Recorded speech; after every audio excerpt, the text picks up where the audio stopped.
On the 50th anniversary of the Cuban Revolution, the Republic's new leader, Raul Castro, brother of Fidel, is coming to Moscow. A symbolic coincidence or a mutual celebration? Cubana fue posible. Cubinская революция стала возможной, porque mucho antes hubo revolución rusa en 1917. But Russia also learned from the Cuban Revolution it helped to make. In Russia, the revolution was full of anger, while in Cuba, during critical moments, tolerant solutions were found. It was very important for many Russians to see that revolution can be different. Cuba also opened the door to a different world for Russians. Through cultural exchange, Cuba introduced Russians to Latin America. Fidel Castro visited Russia many times. He once spent 45 days traveling around the country. News programs followed his every move. Fidel Castro visited Baikal as President Georges gave him a brown bear, which the Cuban president named after the lake.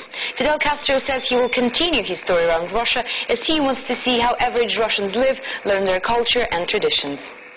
And everywhere he went, he was followed by a translator, Russian diplomat Nikolai Leonov. Leonov met both Fidel and Raul Castro 6 years before the revolution and became their personal friend. One of the main achievements of Raul Castro is that he was Cuba's #2 for 50 years.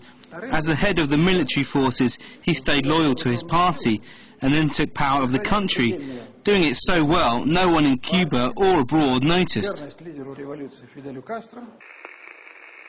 There were ups and downs in Russian-Cuban relations over the years. For nearly a quarter of a century, there was no dialogue between the countries. But now that President Medvedev has visited Cuba and Raul Castro Moscow, experts believe the long-lasting friendship will take a new step. The Russian economy and the Cuban economy are complementary to each other. Cuban tropical conditions provide a lot Russia can't, and Cuba needs Russian markets to export its goods. The Cuban leader is expected to spend a week in Moscow. According to the Cuban ambassador to Russia, the two countries could sign an energy deal during Raul Castro's visit. Natalia Novikova, RT, Moscow.